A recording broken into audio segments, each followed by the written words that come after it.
धन्यवाद। यानंतर टाळ्यांच्या गजरामध्ये आपण सर्वांनी स्वागत करूया शिवसेनेच्या फायर ब्रँड नेत्या सुषमाताई अंधारे। सन्माननीय विचारमंचाच्या समोरील आपण सर्व सन्माननीय परिवर्तनाच्या लढ्यात ज्या ज्या महामानवांनी महानायिकांनी योगदान दिलं त्या सर्व महामानवांना महानायिकांना विनम्र अभिवादन करत, ज्यांच्यामुळे आम्ही मोकळा श्वास घेऊ शकतो, जे आमच्यासाठी या देशांच्या सीमा राखत आहेत, जे आमच्यासाठी घरसंसारावर तुळशीपत्र ठेवून लढत आहेत, त्या तमाम वीर जवानांना, त्यांच्या वीर पत्नींना, वीर मातांना विनम्र अभिवादन करत मंचावर उपस्थित काँग्रेसचे ज्येष्ठ नेते आयुष्यमान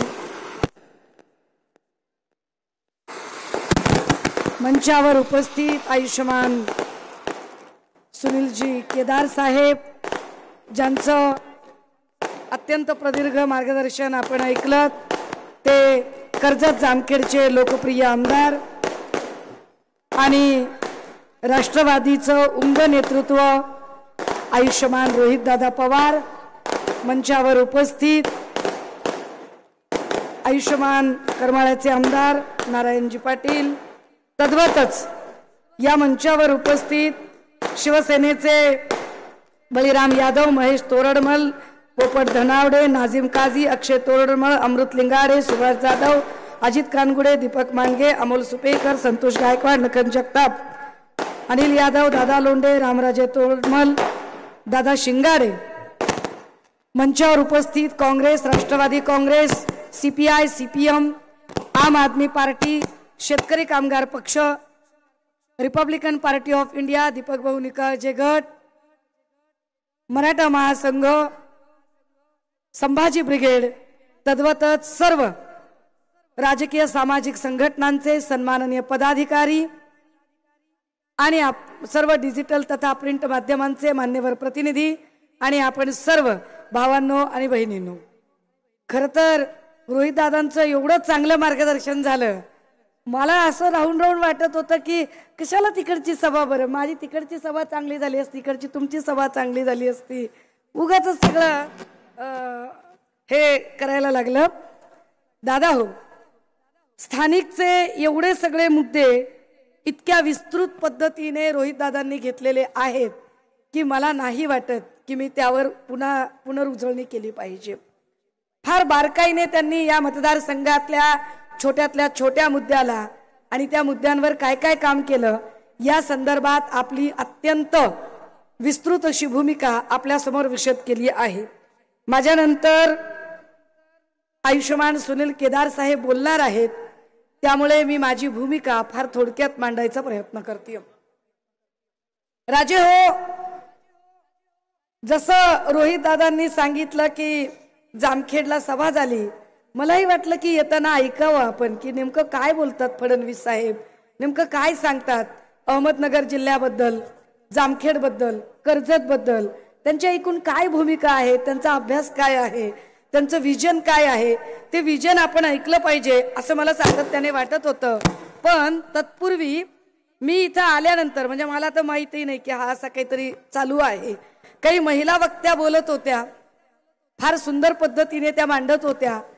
त्या महिला वक्त्यांनी काहीतरी मराठी इंग्रजीचा मुद्दा काढला की बाबा निलेश लंकेंना काय इंग्रजी येत नाही असं सुजय विखे म्हणाले वगैरे वगैरे। त्याच्यात काय एवढं, म्हणजे मला असं वाटतंय की एकदा, आता मला ते शब्द अजिबात वापरायचे नाहीयेत, पण नरेंद्र मोदीजी टेलिप्रॉम्प्टरवर वाचून सुद्धा इंग्रजी नीट बोलू शकत नाहीत, हे एकदा त्यांनी तपासलं पाहिजे खरं तर। त्यामुळे इंग्रजीचा एवढा काही बाऊ करण्याची गरज नाही आणि फार इंग्रजीचा अभिमान असेल तर सुजय विखेंनी जाहीर करावं की ज्यांना ग्रॅमॅटिकली इंग्रजी फार करेक्ट येते अशाच लोकांनी मला मतदान करावं, बाकीचे जे सगळे मराठी अस्खलित बोलणार आहेत त्यांनी आम्हाला मतदान करावं। आपल्याला काही फार डोकं लावायची गरज पडणार नाही। दादा हो, मुक्त संवाद यात्रेच्या निमित्ताने हा सगळा भाग मला बघता आला।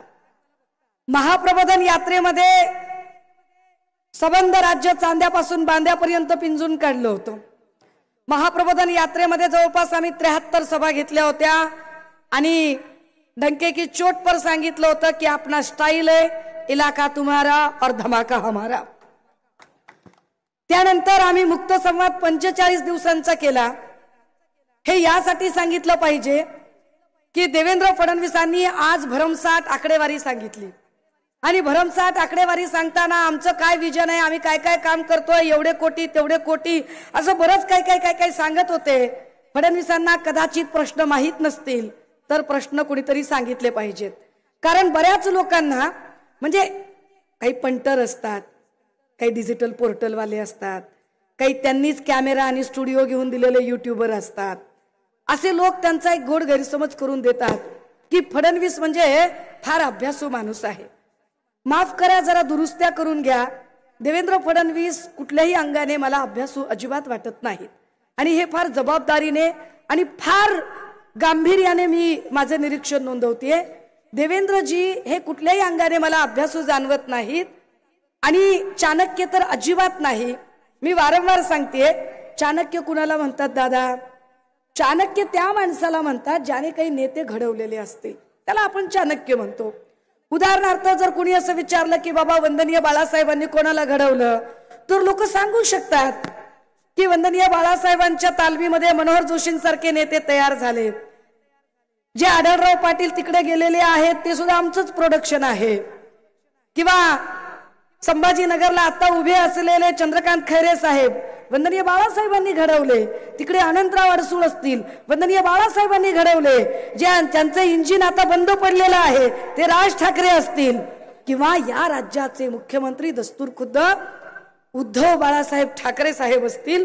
किंवा आता जे बेकायदेशीर मुख्यमंत्री आहेत ते एकनाथ शिंदे असतील.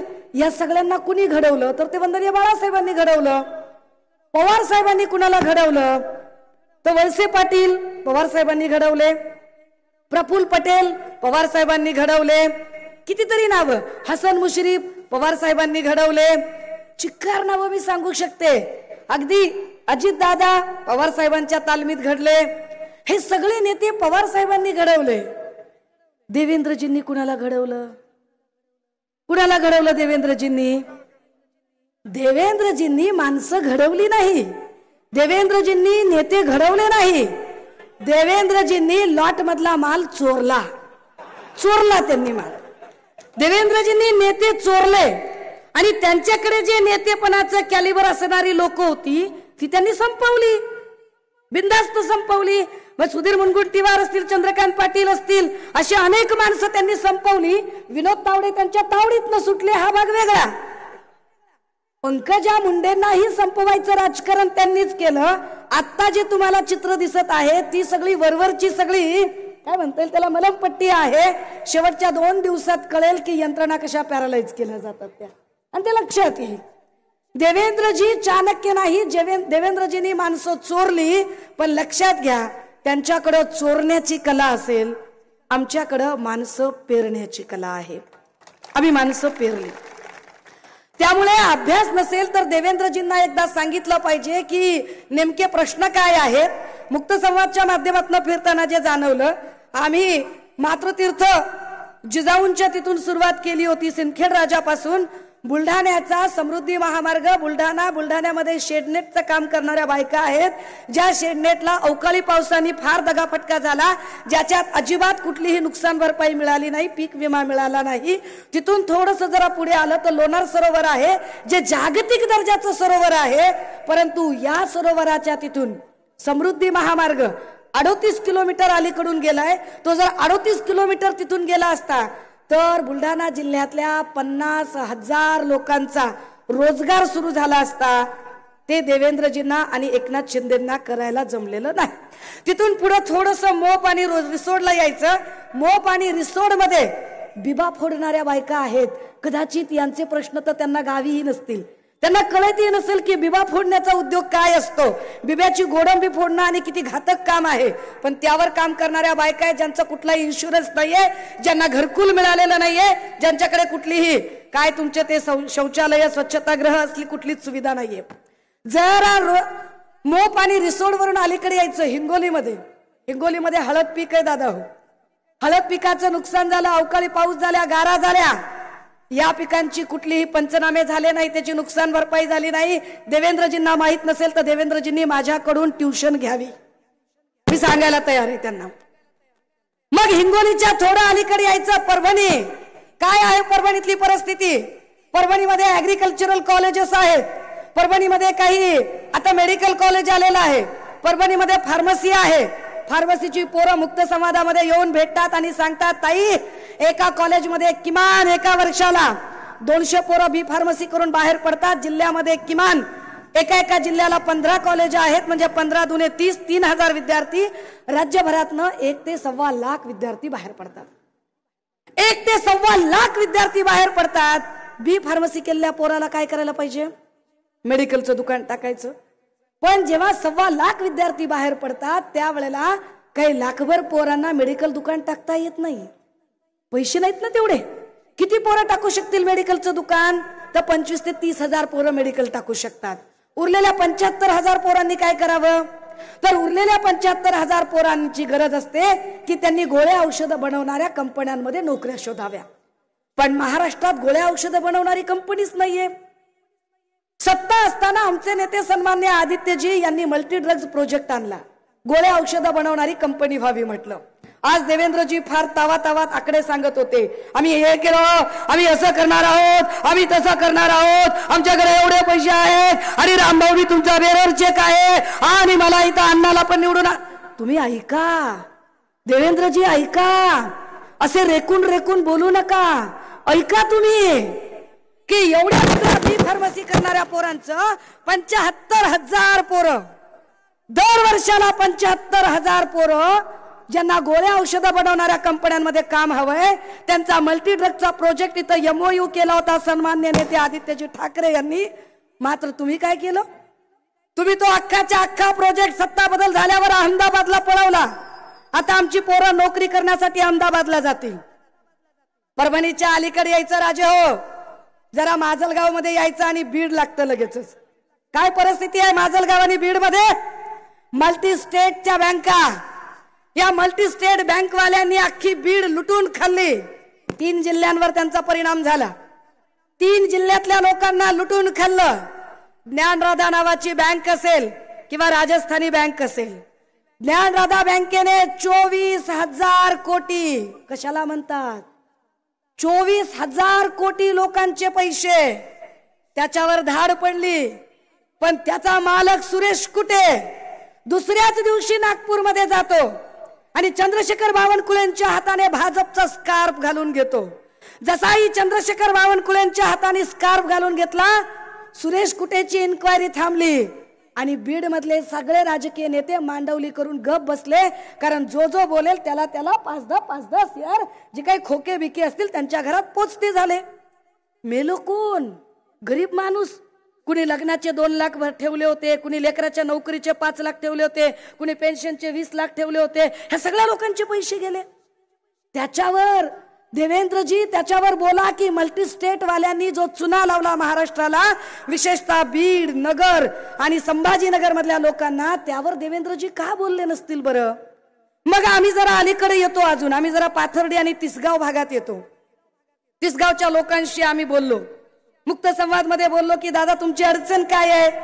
तिसगावची लोक म्हणतात, ताई दुधाचा प्रश्न आहे. काय करायचं दुधाचं? तिसगाव असेल, तिसगाव पासून अगदी नगर पर्यंत येताना ती लोक सांगतात की ताई दुधाचा प्रश्न आहे. काय प्रश्न आहे दुधाचा? आम्ही आमचं दूध डेअरीला घालतो. दूध आम्ही जेव्हा डेअरीला घालतो त्यावेळेला आम्हाला भाव दिला जातो 20 ते 23 रुपयामध्ये, आणि जेव्हा त्या दुधावर ठप्पा पडतो पिशवीचा तेव्हा तेच दूध बाहेर येतं 62 रुपये लिटर म्हणून. धार काढणार आम्ही, पेंट खाऊ घालणार आम्ही, चारा देणार आम्ही, शेणमूत करणार आम्ही, गोठा साफ करणार आम्ही, दूध संकलनावर दूध नेऊन देणार आम्ही, आणि फायदा कुणाचा? बरं ह्याची अडचण काय? तर याची अडचण समजून घ्यायचा जेव्हा प्रयत्न केला तेव्हा लक्षात आलं की दूध संकलन केंद्रामध्ये ओरिजिनल दूध 1 टँकर जातं. दूध जाताना 1 टँकर जातं आणि बाहेर येताना 5 टँकर येतात. ही भेसळ कुठली? ही भेसळ जर दुधातली थांबली तर दुधाचा भाव वाढू शकतो, दूध विक्रेत्याला न्याय मिळू शकतो. काय यांचे जे काही यांचे पशुदुग्धची खाती आहेत, ही खाती कोणत्या कामाची? या खात्याच्या मंत्र्यांनी काय काम केलं? यावर का बरं देवेंद्रजी बोलत नाहीत? बोललं पाहिजे त्यांनी. कारण देवेंद्रजींच्या मंत्रिमंडळातला जो आनंद आहे तो बघण्यासारखा आहे. साधं गणित आहे राजो. त्या खात्यांच्या आणि मंत्र्यांवरती बोलेन, पण जरा आधी हा टप्पा पूर्ण करते.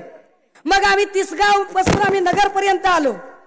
नगरमध्ये मी स्वतः नगरच्या त्या गांधी मार्केट आणि त्या बाजारपेठेमध्ये एकटी फिरून बघितलं. काय म्हणतात लोकांच्या मनामध्ये दुधाचा तर प्रश्न आहेच आहे. अरे पण वकील सुद्धा काय सांगतात, ताई कर्डिले, जगताप आणि विखे तिघांनी सुद्धा आमचं जगणं मुश्किल केलंय ताई. तिघाच्या तिघ म्हणलं अडचण काय ताई, आमची अडचण वेगळीच आहे. दिसली खुली जागा की मारताबा, दिसली खुली जागा की मारताबा. नुसतं अतिक्रमण, नुसती ताबेमारी. कर्डिले, विखे, जगताप या तिघांना ताकद कशासाठी दिली? या ताबेमारीवर आणि या अतिक्रमणावर देवेंद्रजींनी बोलणं अपेक्षित होतं. मला वाटलं होतं देवेंद्रजी त्याच्यावर बोलतील. का बोलत नाही तुम्ही त्याच्यावर? बोला ना की ही ताबेमारी कुठून आली? अरे माणसं तर माणसं. देवेंद्र फडणवीस आतापर्यंतच्या एकूण कारकिर्दीमध्ये सगळ्यात नापास गृहमंत्री म्हणून कुणाचं नाव येत असेल तर ते देवेंद्र गंगाधर फडणवीसांचं नाव येतं. अरे कालपर्यंत लोक गुन्हे करायचे, कालपर्यंत लोक चोऱ्या माऱ्या करायचे, खून करायचे, पण रात्रीच्या अंधारात कुठंतरी निर्जन ठिकाणी देवेंद्रजी काय तुमचा पोलिसांवर वचक राहिला? लोक फेसबुक लाईव्ह करून मारायला लागले. लोक पोलीस स्टेशन मध्ये एकमेकांना गोळ्या घालायला लागले. आणि नगर मधली परिस्थिती तर काय, विखेंचा एरिया जिकडे येतो त्या राहुरी राहत्यामध्ये अख्ख्या वकील जोडप्याची हत्या करून टाकली. वकील जोडपं मेला आणि त्याच्यावरती बोलत नाही चकार शब्द. कायदा सुव्यवस्थेवर देवेंद्रजी बोला एकदा की या अहमदनगर मध्ये किती लोकांवरती खोट्या केसेस दाखल केल्या. तुम्हाला गृह खातं या राज्यात कायदा सुव्यवस्था राखण्यासाठी दिलेलं होतं का इथं विरोधी पक्षातल्या लोकांवर सूडबुद्धीने कारवाया करण्यासाठी दिलं होतं? कळलं पाहिजे एकदा काय झालं ते. मग आम्ही जरा नगर पासून अजून पुढे बाबळेश्वर कडे जातो. बाबळेश्वर मधले लोक म्हणतात ताई आमच्या कांद्याचं काय करायचं? अवकाळीचा पाऊस झाला, कांद्याची पात सरळ. जसा या अवकाळीचा पाऊस झाला पात मोडली, पाण्याचा थेंब डायरेक्ट कांद्यामध्ये, कांदा सडला. जाग्यावर कांदा सडला. कुणी नुकसान भरपाई दिली इकडून तिकडून, तरी पण काही लोकांचा कांदा जगला. त्या लोकांच्या कांद्याच्या निर्यातीचं काय? तर त्याच्यावर काहीच बोलत नाहीत. हे तेच देवेंद्र फडणवीस आहेत, जे देवेंद्र फडणवीस 2012ला कृषी दिंडीमध्ये सामील झाले होते. जी कृषी दिंडी भाजपचे आमदार पाशा पटेलांनी काढली होती. काय म्हणत होते त्यावेळेला हे सांगत होते की कापसाचा भाव हा आम्ही सत्तेत आलो आपल्याला किती पाहिजे? तर म्हणाले किमान 12,000 रुपये कापसाला भाव मिळाला पाहिजे. तेव्हा भाव होता 6,000. सोयाबीनला भाव म्हणाले किमान 6,000 रुपये मिळाला पाहिजे, भाव होता 4,000. 2014ला कापसाचा भाव 6,000 रुपये, सोयाबीनचा भाव 4,000 रुपये आणि डीएपी खताची बॅग कितीला होती दादा? 400 रुपयाला होती. 2014ला डीएपी खताची बॅग होती 400 रुपयाला. 10 वर्ष उलटून गेले. तेच देवेंद्रजी सत्तेत आले आणि दिंडी काढणारे पाशा पटेल कृषी मूल्य आयोगाचे अध्यक्ष झाले. ते स्वतः कृषी मूल्य आयोगाचे अध्यक्ष झाले. आज काय परिस्थिती आहे? सोयाबीनचा भाव 4,000 आहे, कापसाचा भाव 6,000 आहे. पण डीएपी खताची बॅग जी 10 वर्षापूर्वी 400 रुपयाला मिळत होती तिचा भाव 1,500 ते 1,700 रुपयाच्या घरामध्ये गेलाय. ह्याच्यावर कोण बोलायचं? देवेंद्रजी याच्यावर चकार शब्द बोलत नाहीत. त्यांना वाटतंय लोक त्यांच्यासारखे कॉप्या करून पास येतात की काय. कॉप्या करून पास झालो नाही, मेरिटच्या आहोत आणि अभ्यास करून कुठलीही वैयक्तिक टीका न करता आम्ही लॉजिकली तुम्हाला प्रश्न विचारतोय देवेंद्रजी की या राज्याच्या बेटरमेंटसाठी तुम्ही काय केलं? बाबळेश्वर मधल्या कांद्याचा प्रश्न आहे, दुधाचा प्रश्न आहे. मग आम्ही पुढे शिर्डीमध्ये जातो. विखेंचं साम्राज्य आहे शिर्डीला, साम्राज्य, एम्पायर तयार केलं. काय शिर्डीतली परिस्थिती? शिर्डीमध्ये जवळपास 425 कर्मचारी, जे कर्मचारी परमनंट होण्यासाठी शिर्डी देवस्थानमध्ये प्रयत्न करत आहेत, त्यातले 25 एक तर मेले भाऊ, पण नाही परमनंट झाले. काय त्या शिर्डी देवस्थानमध्ये छोटा छोटा फुल विक्रेता, दिवसभर कष्ट केल्यावर ज्याला हार्डली 200-250 रुपये फायदा राहील, काय फतवा काढला यांनी? फतवा काढला आणि म्हणाले की मंदिरामध्ये बेलफूल अजिबात चालणार नाही. जसंही मंदिरात बेलफूल चालणार नाही म्हटलं, इकडे प्रॉब्लेम झाला. फुलवाला विक्रेता उपाशी मेला. पण तेच विखेंनी फतवा काढला, आमच्याकडे एक अशी अगरबत्ती आहे जी अगरबत्ती बाबांच्या समाधीवरच्या हारातल्या फुलापासून बनवली. पण बाबांच्या समाधीवर हारातली फुलं आणि तो हार कुठून घ्यायचा? तर विखेंच्या जनसेवा स्टॉल मधून घ्यायचा. काय खेळ आहे. तिथे ट्रस्टचं हॉस्पिटल, ज्या हॉस्पिटलमध्ये सगळे इक्विपमेंट आहेत, पण 97 डॉक्टरांची भरती अजून केली नाही. का केली नाही? 97 डॉक्टरांची भरती जर देवस्थान ट्रस्टच्या हॉस्पिटलमध्ये केली तर मग विखेंच्या हॉस्पिटलला कोण जाईल आणि त्यांचे खिसे कोण भरेल? विखेंच्या हॉस्पिटलमध्ये माणूस गेला पाहिजे ना. ह्याच्यावर विखे काहीच बोलत नाही, चकार शब्द. ह्याच्यावर देवेंद्रजी पण काहीच बोलत नाहीत. तिथेच शाळेचा ट्रस्टची अख्खी इमारत तयार आहे, पण त्या इमारतीला 3 वर्ष झालं त्या शाळेच्या इमारतीचं उद्घाटन नाही. का? मुद्दी बाबाचा वेळ नाही मिळाला. मुद्दी बाबाचा वेळ मिळणं गरजेचं आहे त्यांना.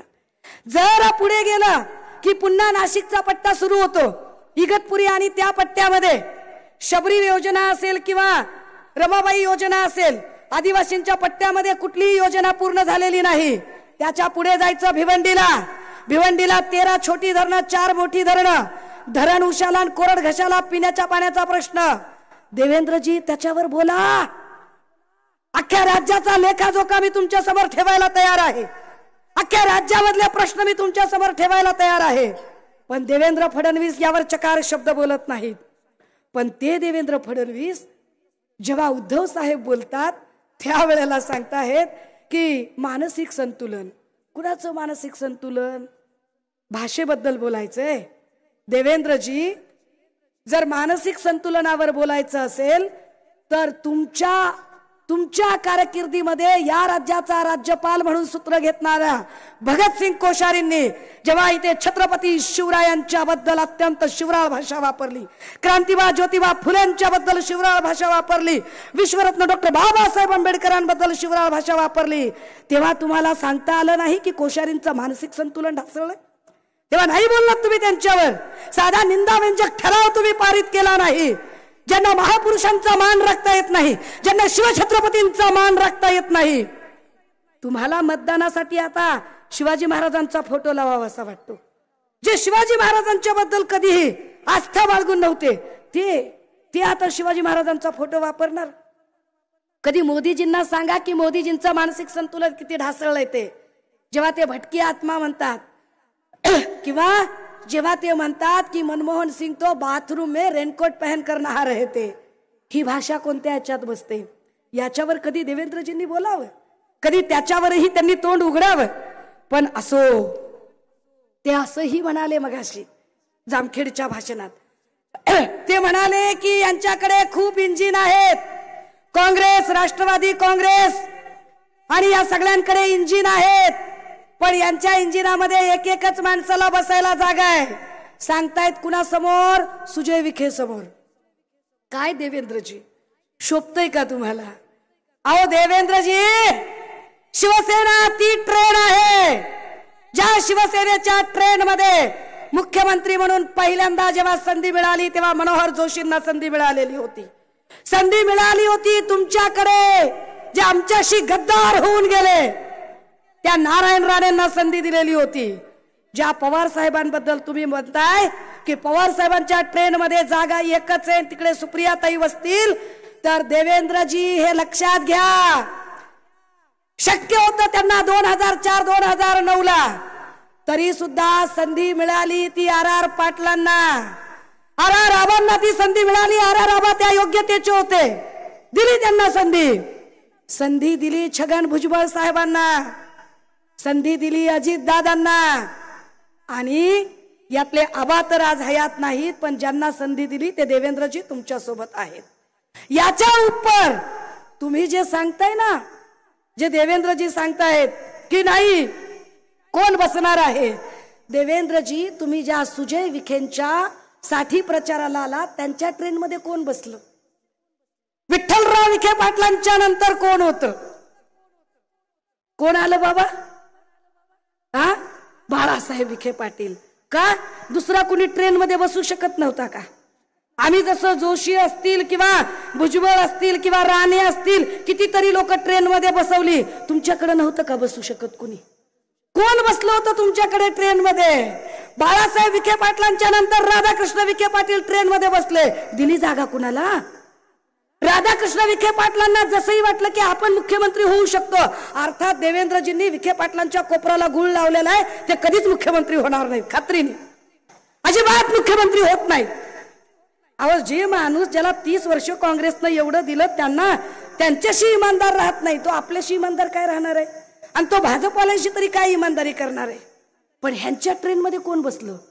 तर यांनी जिल्हा परिषदेच्या ट्रेन मध्ये सुद्धा दुसऱ्याला बसू दिलं नाही. विखे पाटलांनी जिल्हा परिषदेच्या डब्यामध्ये सुद्धा स्वतःच्याच पत्नी शालिनी वहिनींना बसवलं ना. तुम्ही शानपण सांगता? तुम्हाला नाही वाटलं की इथे अजून ट्रेन मध्ये दुसऱ्या कुणाला बसवता येईल? कोण? सुजय विखे पाटील. एबीपी माझाच्या तोंडी परीक्षेने विचारलं सुजय पाटलांबद्दल काय वाटतं. आम्ही तेव्हाही सांगितलं होतं, हा आयता पहुडलेला पक्षी आहे. आयता पहुडलेला एक आळशी पक्षी असतो. दोन पक्ष्यांचे जेव्हा तरंग निर्माण होतात ना, त्याच्यावर एक आळशी पक्षी आपोआप तरंगत असतो. 10 पिढ्यांनी तुमच्या कमवलं आणि त्या 10 पिढ्यांच्या कमवल्यानंतर तुम्ही त्याच्यावर आयते पहुडलेले आहात. विखे पाटील, सुजय विखे, तुम्ही तुमचं कर्तृत्व असं काय सिद्ध केलं? निलेश लंकेन बद्दल आम्ही सांगू शकतो, ग्रामपंचायतीपासून माणूस आलाय, ग्रामपंचायत लढली, पंचायत समिती केली, जिल्हा परिषद केली, आमदारकी केली आणि कुणाच्याही जीवावर केली नाही. लंके कष्ट करून पुढे आले, त्यांनी त्यांची योग्यता सिद्ध केली. तुम्ही काय केलं तुमचं स्वतःचं? असं काय दाखवलं तुम्ही स्वतःचं अस्तित्व? पण तरीही त्यांना सांगितलं पाहिजे एकदा की जेव्हा देवेंद्र फडणवीस आणि एकनाथ शिंदे आणि ही सगळी मंडळी काय म्हणजे वाटेल त्या पद्धतीने बिथरल्यासारखी बोलतात. एकनाथ शिंदे असं म्हणाले, कोण आदित्य ठाकरे? मी ओळखत नाही. असं कसं दादा? असं कसं? तुम्ही कसं ओळखत नाही आदित्य ठाकरेंना? अहो दादा, एकनाथ भाऊ, आदित्य ठाकरे म्हणजे तेच आदित्य ठाकरे ज्यांना तुमचे सुपुत्र श्रीकांत शिंदे चहा नाश्ता आणून देत होते. असं मी नाही, असं स्वतः श्रीकांत शिंदेने मान्य केलंय. त्यामुळे आदित्य ठाकरेंचा हरकाम्या असणारा जो माणूस आहे त्याला विचारा की आदित्य ठाकरे कोण आहेत ते. राजे हो, हे विकासावर बोलत नाही, हे महागाईवर बोलत नाही, हे महिला सुरक्षेवर बोलत नाही.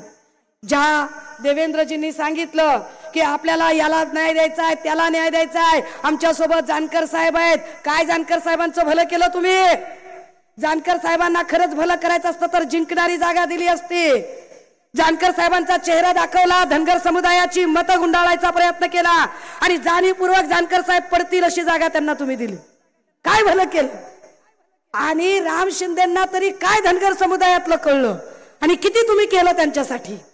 पण असो, आम्हाला वेळ कमी असल्यामुळे मी फार फास्ट बोलायचा प्रयत्न करते आणि फार कमीत कमी वेळेत मला अवघ्या 5 मिनिटात अजून पुढचे काही मुद्दे उरकायचे. हे जी लोक महागाईवर बोलत नाहीत, जी लोक बेरोजगारीबद्दल बोलत नाहीत, दादा हो तुम्ही विचार करा, गेल्या 10 वर्षामध्ये कृषी खात्याची भरती झाली नाही, तहसीलची भरती झाली नाही, समाज कल्याण खात्याची भरती झाली नाही, शिक्षक भरती झाली नाही, आरोग्य सेवेची भरती झाली नाही, अंगणवाडीच्या लोकांचे पगार नाही, आशा वर्करचा पगार नाही, पेन्शनर लोक आंदोलन करायला लागलेले. कोणता प्रश्न देवेंद्रजी तुम्ही सोडवला? जामखेड मध्ये येऊन जो आकड्यांचा फुगवटा तुम्ही सांगताय, मी जे एवढे सगळे प्रश्न विचारते ना देवेंद्रजी, यातल्या कोणत्याही प्रश्नाचं उत्तर तुम्ही द्या. जर देवेंद्रजींना वाटतंय की होय मोदीजीच विकास करू शकतात, तर माझा सरळ साधा प्रश्न आहे, देवेंद्रजी मी मोदींची 10 वर्ष धरणार नाही, 9च वर्ष धरते. 9 वर्षात मला तुम्ही साधं उत्तर द्या.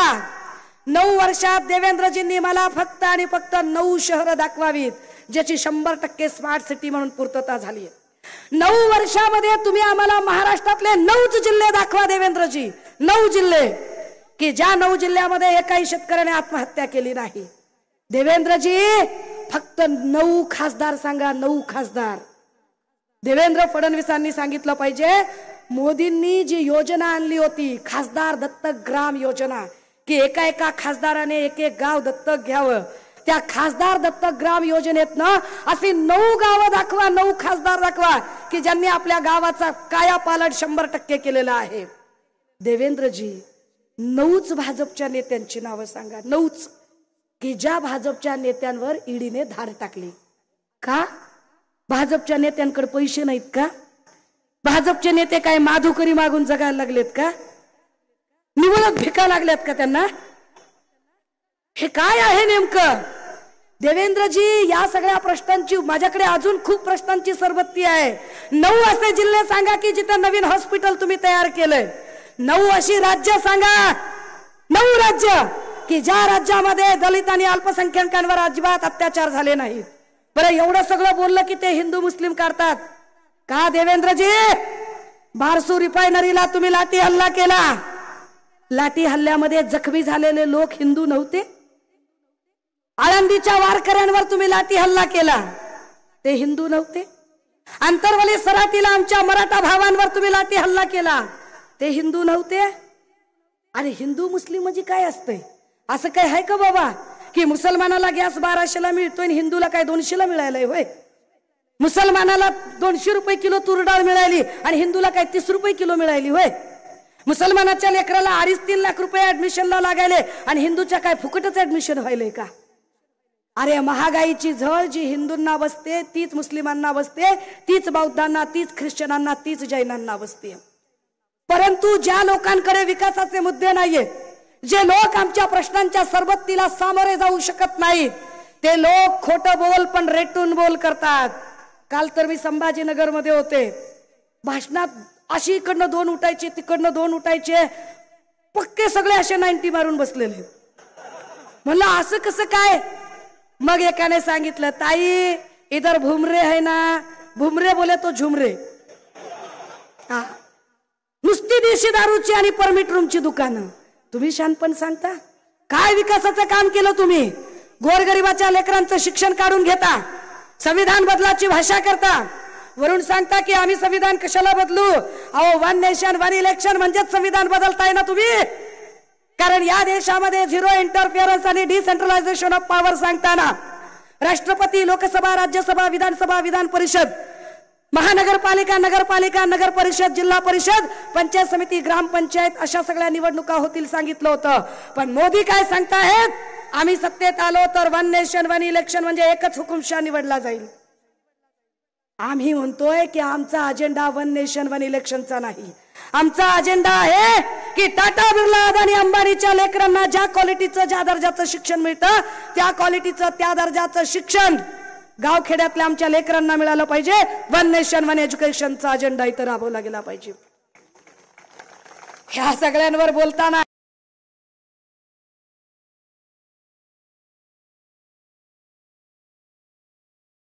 विकास आघाडी म्हणजे जॉईंट फॅमिली आहे. आम्ही सगळे एकत्रित बसू, आम्ही ठरवू, विचार करू, निर्णय घेऊ. तुमच्यासारखा एकच मोदी नावाचा हुकुमशाह नाही ना आमच्याकडं की काही बी झालं तरी खुर्ची मलाच, असं करणारं कुणीच नाही आमच्याकडं. देवेंद्रजी हा विचार करण्यासारखा मुद्दा आहे की का बरं आम्ही आमचा माणूस अजून जाहीर करत नाही. आणि तरीही देवेंद्रजी आकड्यांचा जर फुगवटा सांगत असाल आणि फार जाहिराती करत असाल, जाहिराती बघून आमच्या सगळ्या लोकांना वाटते आयला इतक्या जाहिराती म्हणजे आता होते का 400 पार. काय काळजी करू नका, हे 200 पार बी होत नाहीत. मायच्या इमानदारीनं खात्रीनं सांगते, मी राज्यभर फिरले. राज्यभर फिरल्यानंतर मी जेवढा भाग मी बघितलाय, गडचिरोली, गोंदिया, इकडे सुनील केदार दादा आहेत, त्यांच्याही वेगवेगळ्या मतदारसंघात गेले. गडचिरोली, गोंदिया, भंडारा, रामटेक, चंद्रपूर, नागपूर, वर्धा, यवतमाळ, बुलढाणा, हिंगोली, वाशिम, इकडे खाली परभणी, धाराशिव, लातूर, नांदेड, इकडे पंढरपूर, माडा, हातकणंगले, सोलापूर, पुन्हा खाली कोल्हापूर, रायगड, रत्नागिरी, सिंधुदुर्ग, ठाणे, पालघर, हा सगळा इलाका बघून खात्रीनं सांगते ही महाविकास आघाडी 30+ पेक्षा जास्त चांगलं प्रदर्शन करेल. मग तरी लोकांना प्रश्न पडतोय की ही जाहिरात कशी काय बाबा एवढी? पैसा आहे ना दादा, चिकार पैसा आहे, खोक्याचा पैसा आहे सगळा. पण तुम्ही एक लक्षात ठेवायचं राजे हो, कापड दुकानात माया हो, नीट लक्षात ठेवा, कापड दुकानामध्ये एक पाटी असते माय काउंटर जवळ. काय पाटी असते? एकदा विकलेला माल परत घेतला जाणार नाही. जर विकलेला माल परत घेतला जात नसेल तर विकलेला उमेदवार कसा परत घ्यायचा बरं? सुजय विखे किंवा हे सगळे लोक ईडीमुळे विकले गेलेले लोक आहेत. ईडी आणि मुख्यमंत्री पदाचं गाजर दिल्यावर गेलेले लोक आहेत. ही लोक आम्ही कशी स्वीकारायची? पण जाहिराती चिकार आहेत. तर जाहिरातीवरचा शेवटचा मुद्दा सांगेन आणि थांबेन. राजे हो, नेटफ्लिक्स बघताय, अमेझॉन बघताय, अजून काय काय मला एवढं काही त्यातलं कळत नाही. मी आपला तुमच्यापेक्षा लय अडाणी माणूस आहे, मला जास्त कळत नाही. पण हे सगळं जे नेटफ्लिक्स अमेझॉन आहे की नाही, असं स्क्रोल स्क्रोल स्क्रोल करता, ह्याच्यात जाहिरात कशाची येते बाबा? चांगलं पुस्तक वाचल्याची जाहिरात येते का? की हे पुस्तक वाचा, तुमच्या तब्येत चांगलं असेल, येते? नाही. जरा तूप खा, तुपाची जाहिरात आली? नाही. बदाम खावा, बदामाची जाहिरात येते? नाही. जाहिरात कशाची येते? जंगली रमी प्याओ ना महाराज. जाहिरात कशाची येते? बोलो जुबा केसरी. जाहिरात कशाची येते? खूप जमेगा रंग जब मिल बैठे के तीन यार, आप मैं और बैक पाइपर सोडा. दादा हो, जाहिरात वाईट गोष्टीची होते. मोदी वाईट विचारांचे आहेत. मोदींचा विचार वाईट आहे, विध्वंसक आहे, जात आणि धर्मांमध्ये भिंती निर्माण करणारा आहे. आधी यांनी हिंदू मुसलमान करायचा प्रयत्न केला, पण आनंद आणि अभिमान आहे हिंदू आणि मुसलमान भावंडांचा की ते यांच्या चितावणीला अजिबात बळी पडले नाही. नितेश राणे सारखं पोरग सांगते, काय बी करून घ्या रे, काय बी करून घ्या, आपला बाप सागर बंगल्यावर बसलाय. मला प्रश्न, अरे नारायण भाऊ कणकवलीत राहतात ना,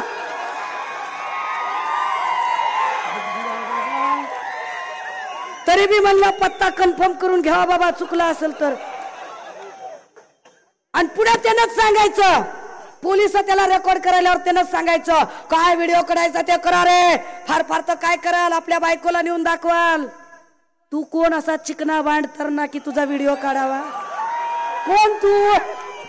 हा, सुरू झाला म्हणता म्हणता संपणार, तू कोण?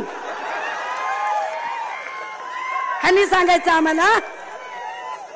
राजे हो, ह्याचा परिणाम काय झाला माहितीये का? याचा परिणाम असा झाला की पोलिसांबद्दलची भीती संपली. याचा परिणाम असा झाला की पोलिसांचा प्रभाव संपला. याचा परिणाम असा झाला की कायदे सुव्यवस्थेचा प्रश्न निर्माण झाला. याचा परिणाम असा झाला की हजारो कोटीचा ड्रग्ज वेगवेगळ्या ठिकाणी सापडायला लागला. आणि देवेंद्रजी जे आज एवढे आकडे सांगत होते, देवेंद्रजी हिम्मत असेल तर सांगा, 8 महिन्यापासून ड्रग्ज साठी लढतीये. एवढ्या सगळ्या ड्रग्जचा नेक्सस बाहेर काढणार होतात, त्या नेक्ससचा काय झाला? मी जेवढे प्रश्न आजच्या सभेत विचारलेत त्याची उत्तरं कधी देवेंद्रजींनी द्यावीत. सुषमा अंधारे स्वतःहून भाजपचा प्रचार करायला तयार असेल. हाय का हिम्मत? बोला तुम्ही. दादा हो, आधी मराठा हिंदू करणं जमलं नाही, मग यांनी कालपर्यंत गावगड्यात आपण राहणारी सगळी मराठा साळी माळी कोळी तेली तांबोळी आतार बागवान सुतार लोहार कुंभार कतकरी आतकरी चित्रकथी घिसाडी कैकाडी पारदी जी सगळी गुन्ह्या गोविंदानं गावगड्यात राहत होती, त्यांच्यात भांडणं लावली, मराठा ओबीसीचा वाद तयार केला. वाद तयार करणारे हेच होते. त्यामुळे ह्या वाईट विचारांच्या लोकांना जर रोखायचं असेल तर विजयाची तुतारी वाजलीच पाहिजे, वाजली पाहिजे. लक्षात घ्या राजे हो, लक्षात घ्या. मजबूत हातांनी आम्ही या सगळ्या दडपशाही आणि गुन्हेगारी विरोधातली मशाल हातात पेटती घेतलेली आहे. मजबूत हात आणि मशाल तुमच्या सोबत आहे. तुतारी वाजली पाहिजे. शेवटाला एवढंच सांगते, 13